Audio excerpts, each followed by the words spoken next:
Hi friends, hi ఎలా ఉన్నారు? అందరూ బాగున్నారా ఫ్రెండ్స్? నేనైతే చాలా బాగున్నాను. ఇంకా మన యూట్యూబ్ ఛానల్ వచ్చేసి Monika Bureddy and blogs. Please like, share, subscribe మన యూట్యూబ్ ఛానల్. ఇంకా బ్లాగ్లోకి వెళ్ళిపోదాం. టమాటా అండ్ ఆనియన్స్, ఎగ్స్ అండి. ఈరోజు ఎగ్ పులుసు ఎలా చేయాలా హోటల్ స్టైల్లో చాలా బాగుంటుంది, టేస్టీగా ఉంటుంది. రైస్లో కానీ చపాతీలో కానీ చాలా టేస్టీగా ఉంటుంది, రోటీలో కూడా చాలా బాగుంటుంది. ఇంకా ఫస్ట్ ఈ 4 ఎగ్స్ బాయిల్ చేసుకున్నాక టమాటాని కట్ చేసుకొని ఇట్లా మనం గ్రైండ్ చేసుకుందాము. మనం మిక్సీ చేసుకుందాము మెత్తగా గుజ్జులాగా. ఫస్ట్ వచ్చేసి పెనం పెట్టుకున్నాను ఫ్రెండ్స్. పెనంలో మసాలా దినుసులు, మనం బగారా రైస్లో వేసుకునే దినుసులన్నీ వేసుకుందాము. నూనెలో జీలకర్ర అవన్నీ కలిపి యాలుక్కాయ, దాల్చిన చెక్క అన్నీ వేసుకున్నాను. వేసుకున్న తర్వాతకి పచ్చిమిరపప్పు, తాలింపు గింజలు, కరివేపాకు, పచ్చిమిర్చి వేసుకుందాము.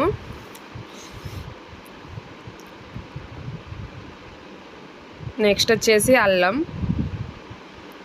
ఇదంతా మనం వేగిన తర్వాతకి దీంట్లో ఉల్లిగడ్డలు వేసుకుందాము. సన్నగా తరిగి పెట్టుకున్న ఆనియన్స్ ఒక 2 గడ్డలు వేసుకున్నాను ఫ్రెండ్స్. దీంట్లో కొంచెం ఉప్పు, కొంచెం పసుపు వేసుకొని ఉల్లిగడ్డ మగ్గేంత వరకు మగ్గనిద్దాము. మగ్గిన తర్వాతకి మనం ఇందాక టమాటో గ్రేవీ లాగా చేసుకున్నాం కదా రసము, ఆ రసాన్ని దీంట్లో ఉడికించుకొని తర్వాతకి ఇంకా ఎగ్స్, మనం బాయిల్ చేసుకున్న ఎగ్స్ని ఘాట్స్ పెట్టుకొని దాంట్లో యాడ్ చేసుకోవాలి. అంతే, చాలా సింపుల్, కాకపోతే చాలా టేస్టీగా ఉంటుంది. మెయిన్ ఇంగ్రీడియంట్స్ వచ్చేసి మసాలా దినుసులు వేసుకుంటే ఈ రెసిపీ అనేది చాలా బాగుంటుంది ఫ్రెండ్స్. చాలా టేస్టీగా ఉంటుంది, చాలా సింపుల్గా చేసుకోవచ్చు ఇంట్లోనే. ఎంతమందికి ఎగ్ కర్రీ ఇష్టం? మా ఇంట్లో మా హస్బెండ్కి చాలా ఇష్టం ఎగ్ కర్రీ అంటే. కోడిగుడ్లు గుడ్లు వింగేస్తాడు. ఎప్పుడు ఎగ్ కర్రీ చేయని సాగుతాడు నన్ను మాత్రం. ఇంకా ఫైనల్గా ఈ గ్రేవీ వేసుకుంటున్నాము. టమాటా ఇందాక మిక్సీ పట్టుకున్నాం కదా టమాటా రసం, అది వేసి దీంట్లో అది పచ్చివాసన పోయేంత వరకు మనం ఉడికించుకుందాము. ఆ టమాటా కూడా పచ్చివాసన పోయిన తర్వాతకి కారం యాడ్ చేసుకోవాలి.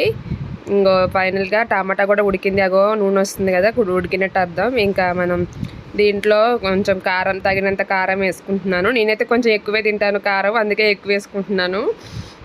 ఇంకా ఫైనల్గా అదంతా కలిసేలా ఒకసారి వాటర్ వేసుకుందాం. వాటర్లో ఉడికించాలి. మనకు కొంచెం పులుసు కావాలిగా ఫ్రెండ్స్, కొంచెం పులుసు ఉంటేనే రైస్లో కలిసిద్ది కదా.